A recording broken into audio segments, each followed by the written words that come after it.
Hello, Namaskar and Adab to all my friends from your friend astrologer and guide Irfan, once more with you from your very own channel Astro Assurance. An important thing in our lives is happiness, and we all want to be happy, and in fact we want to be very happy or we want to be the happiest. Now, what is the thing which makes us happy, and what are the things linked to happiness which makes us feel happy not only in the heart or mind but also in the soul? Now, from an astrological point of view, of course we will get into the placements and all that, but from a general society point of view, how are we programmed for happiness? When we are given something, for example, when we are kids, we are given things in our hand and we are happy, we get food and we are happy. Somebody cuddles us, we are happy. So getting things when you are very small, when we are kids, makes us feel happy.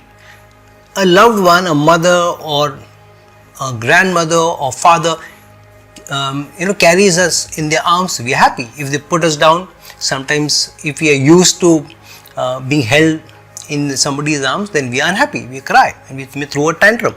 So the happiness of ours through our young days is established through getting, and as we grow older and older, on our birthdays we get gifts.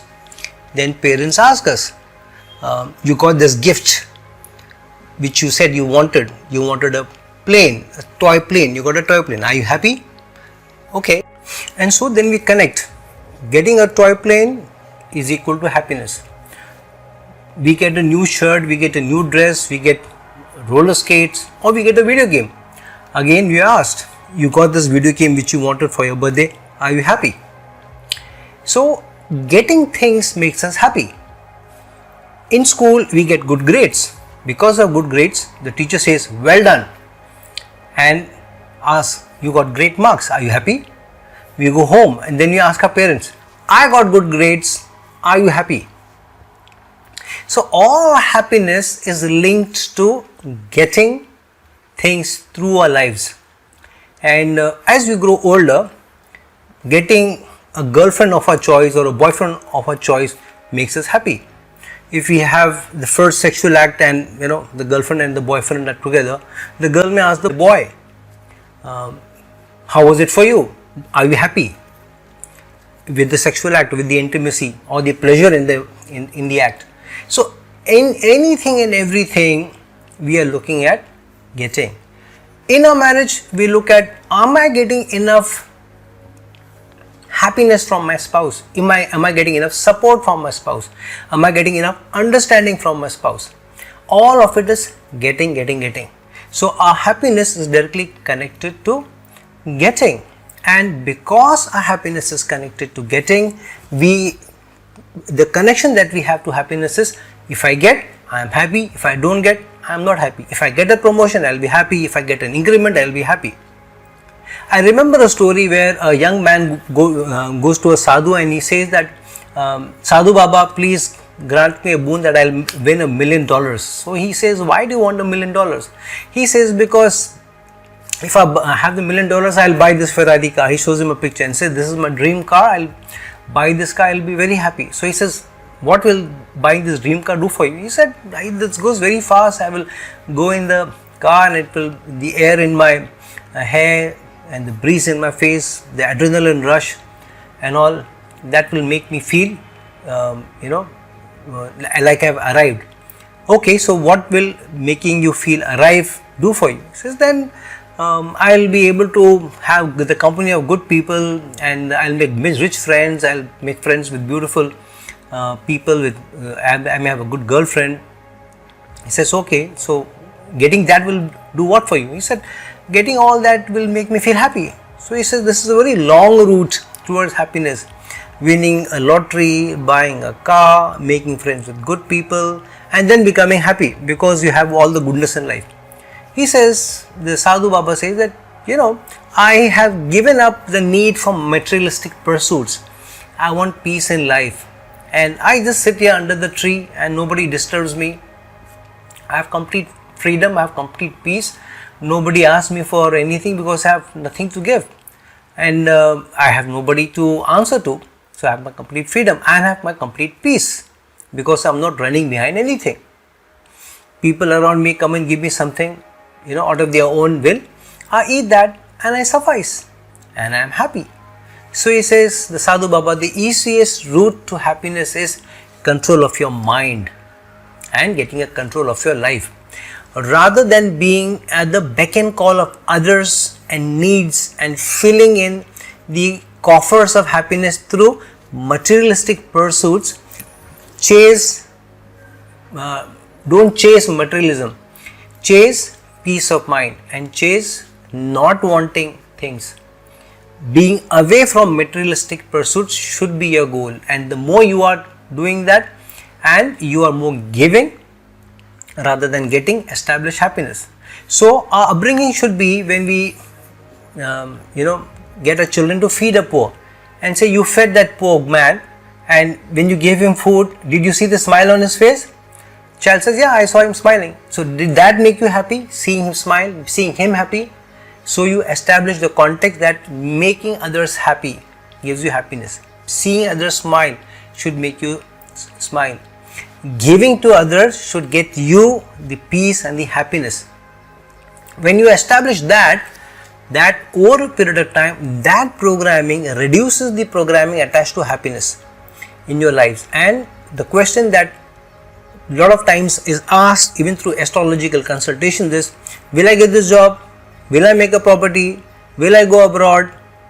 And will I get the girl of my dreams? Will I have a love marriage? And will I be happy?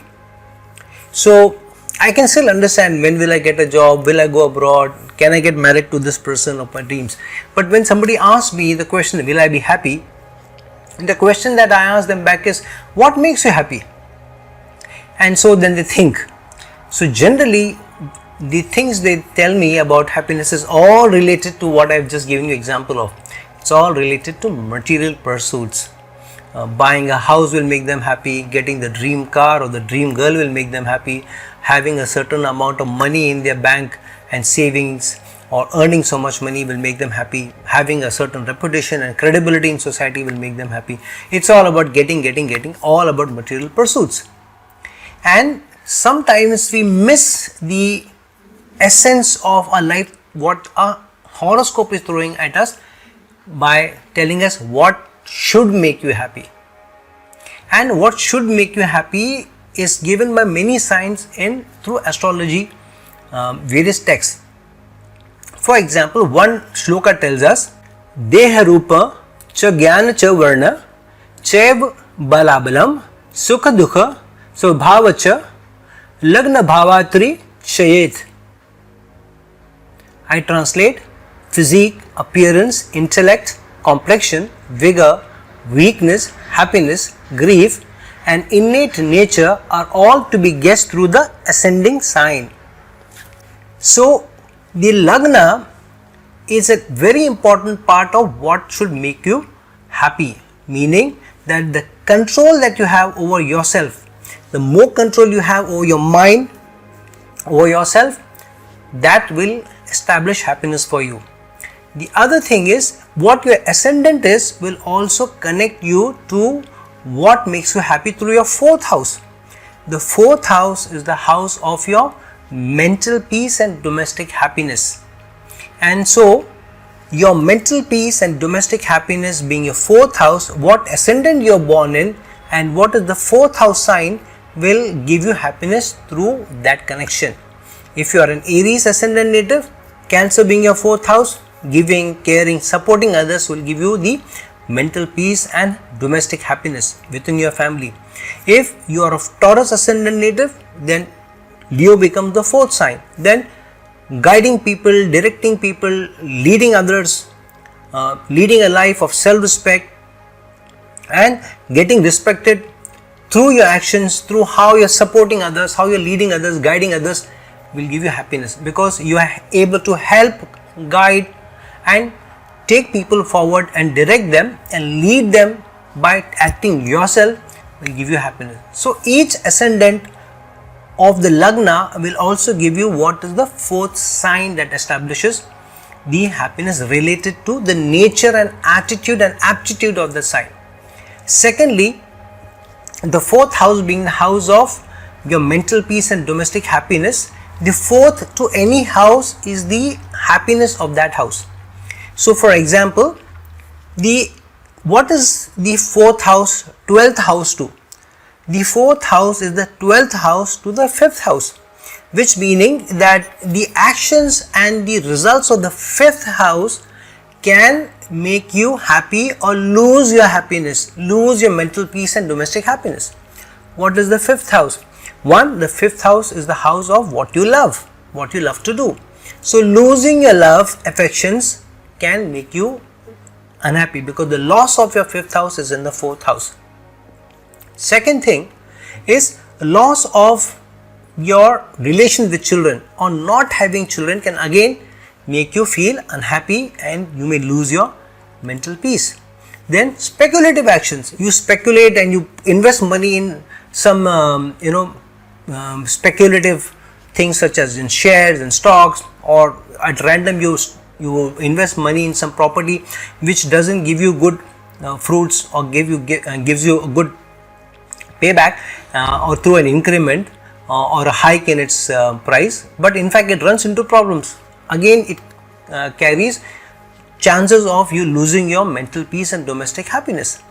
So one, what you like to do, what you love to do, who you are in the love relationship, how your relation with your children is, how well you take care of your investments and where you invest, all gives you an output to your mental happiness. So it means that don't invest too much energies in the 5th house. That means don't connect love and romance to mental happiness. Don't connect whether your children will support you or not later on in life. Don't connect it to mental happiness.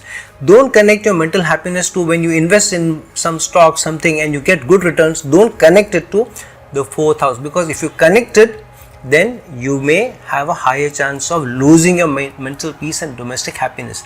But because our nature is that's why the horoscope tells us the loss of things of the 5th house, which is seen by the 4th house, may lead you to losing your mental peace and domestic happiness. So 4th house to any other house. Now all the 4 kendras are 4 to each other. So for the Lagna, the 4th house is the 4th house of mental peace and domestic happiness. Then the 7th house is the 4th house to the 4th house, which means that if you have good relationship with your spouse, if you are in a good committed relationship and you know how to deal with others, because 7th house is also the house of dealing with others on a day-to-day basis. If you are able to do it well, you are able to establish relationships with people who you are in contact with day-to-day basis, and if you have love and affection and peace in your marital life, then you also have the domestic peace and mental happiness, because then the 4th house becomes your Lagna, and then your reputation in society is that of a committed, loyal, loving and caring spouse. So the kendras to each other are all 4 to each other, and the kendra of one to the other means you have the mental peace and domestic happiness related to that house. Now the 2nd house is the house of your parents and your sibling, the house that you're born in, and the 5th house is the 4th house to the 2nd house. So your children, which is constituted by the 5th house, become the mental peace and happiness for your parents. 4th house is also mother and 5th house is your children. So mother, because the 2nd house is the earning of a house, so the 5th house being the 2nd house to the 4th house, so your mother or the grandmother to your children thinks she has earned those children. So she established a direct connection and she is more in love with them rather than you. So always you will find there will be a strong connection between the 4th house to any house. The 4th house to a house will give you the happiness or mental peace. However, the 6th and 8th to a house will also establish challenges and obstacles to it. For example, the 5th house is the 8th house to the 10th house. So changes in job or sudden upheavals of job may also happen, and because of that, the fifth house being the fourth to the second house, so your earnings and your savings are automatically directly impacted, because then your mental peace and domestic happiness related to your job or your career, because fifth house is the 8th to the 10th house, which means loss of career or change or upheavals to career may happen through that. So establish these connections. The fourth house is the sixth house to the 11th house, which means that if you are spending too much time outside of home, 11th house is the house of your social connections and general society. So if you are spending more time outside of your home, then the fourth house being the sixth house to the 11th house means that you are creating enemies through your social life at home. Your family, immediate family, which is constituted by the fourth house, don't like it. So you are coming across as an enemy to your mental happiness or your domestic happiness by spending too much time outside. So you need to see how that is establishing the relation. Ninth house is the house of long distance travel also, but the ninth house and the fourth house have a 8th and 6th house connection.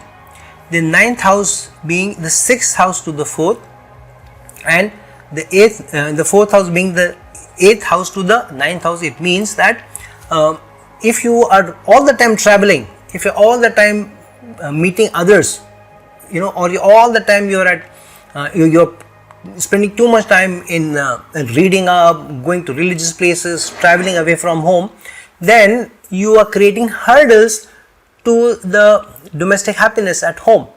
So because the 8th house is the house of hurdles and obstacles, so being away from family, being away for a long period of time, rather not spending time with your family, creates obstacles to the mental peace and domestic happiness. So see the connections and establish the connections, what sign it is, what lord it is, and how they are placed, and accordingly they will manifest. Parashar says, should a benefic be in the fourth, aspect the fourth, or is conjunct with or aspect the lord of the fourth house, then the native will be happy with conveyances and be free from accidents and dangers. A malefic replacing the said benefic will cause losses concerning vehicles and reduce one to severe accidents. So there is a strong establishment of material pursuits to your mental happiness and happiness. So happiness of conveyances, happiness of houses, happiness of real estate, happiness of family, and happiness with spouse, all are seen from the fourth house.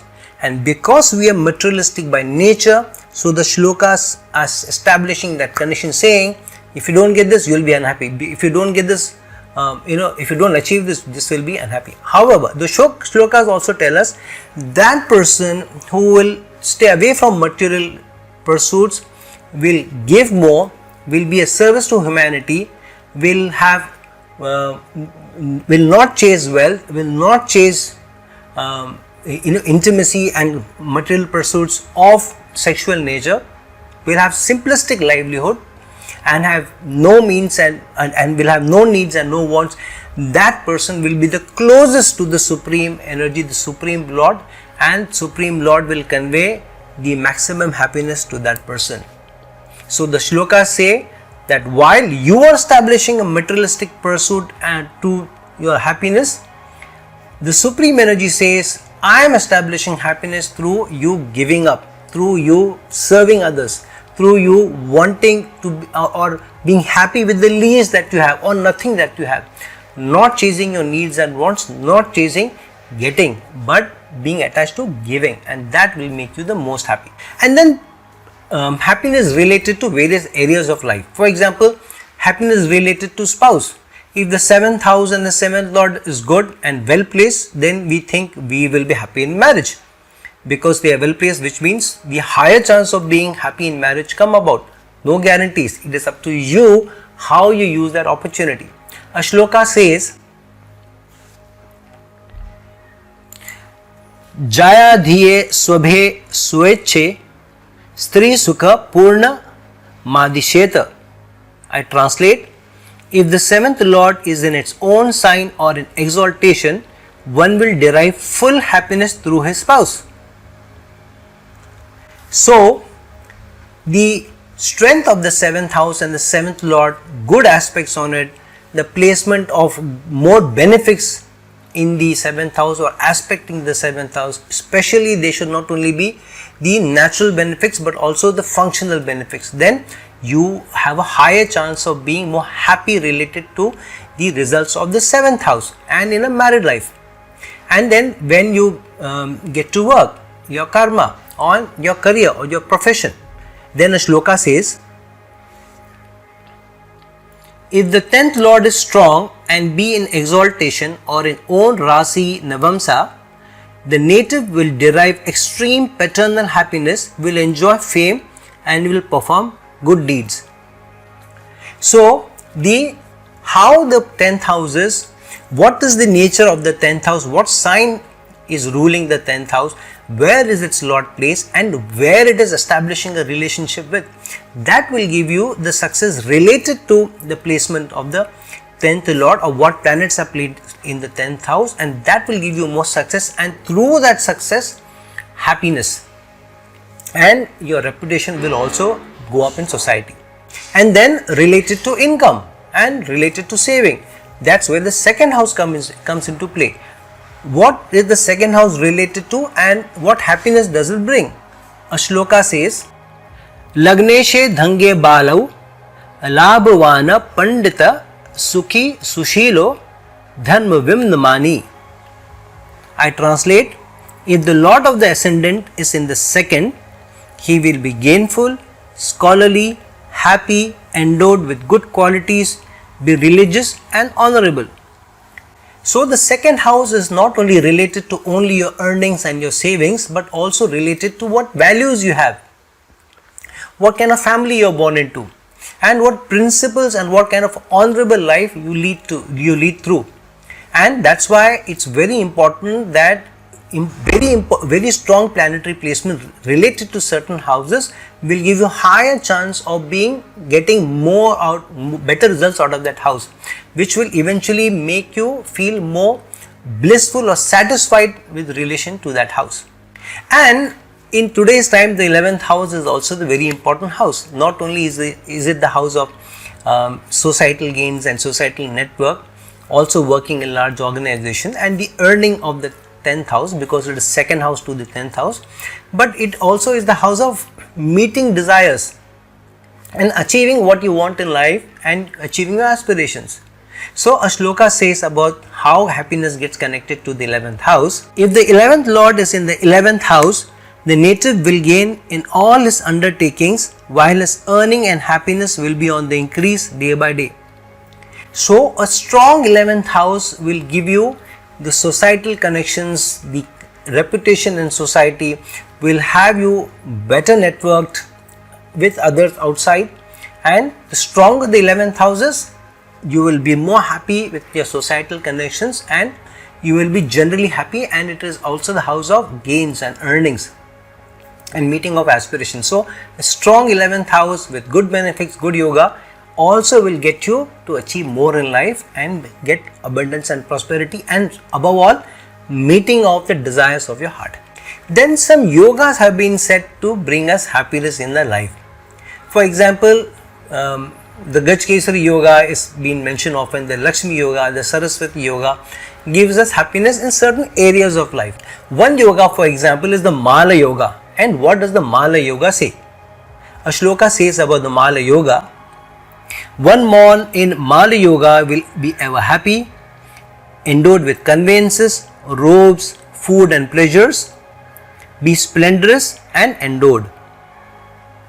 So happiness is also being connected to certain yogas. If those yogas are specially connected to the Lagna or the 4th house, then the higher chance of you being happy in the mind and also in the heart can also be seen. And then certain avasthas are also have been connected to whether you can be happy and whether you can enjoy the mental peace or not. A shloka says, if Jupiter is in Gamanavastha, the native will be adventurous, be happy on account of friends, scholarly and endowed with various kinds of wealth and Vedic learning. Another shloka says, if Rahu is in Sayanavastha, in Leo, Virgo or Taurus, there will be all-round happiness, whereas in other signs, he is adverse in this avastha. So, the avasthas of certain planets are also ones which can connect you to how happy or sad you are, or how much of a mental peace you have or not. So, in short, how you approach life, how you approach materialistic pursuits, how much do you give is very, very strongly connected to your mental peace and your happiness, rather than always getting. And in various ways, and even through various shlokas it has been said, even in the Gita has been said that you do your deeds, you be the one who is support to humanity, you serve others, be of service. If you are of no service, you serve humanity, you work towards happiness of others, and you care less about the materialistic pursuits, but create relationships, find happiness, have patience, work on your patience, meditate, then you will see that over a period of time your connection to material pursuits through which you will achieve happiness will be less and less, and eventually you will realize that giving and serving make you more happy than chasing after material pursuits. So friends, now that we have discussed various yogas, placements, planetary strengths which give us happiness connected to various attributes in life, check where you are able to find more happiness related to the establishments of connections between the 4th house and various planetary placements, because the chances of you having more mental peace and through that happiness are high. However, as said before, many shlokas say that having the least wants, chasing least after material pursuits and being more of service to others will give you the greatest happiness. So chase that rather than anything else. So friends, please like this video, please share this video, and if you're looking for a personal consultation from me, please reach out to me at the links given below. And till some other time with some other video, this is your friend, astrologer and guide signing off. Ciao.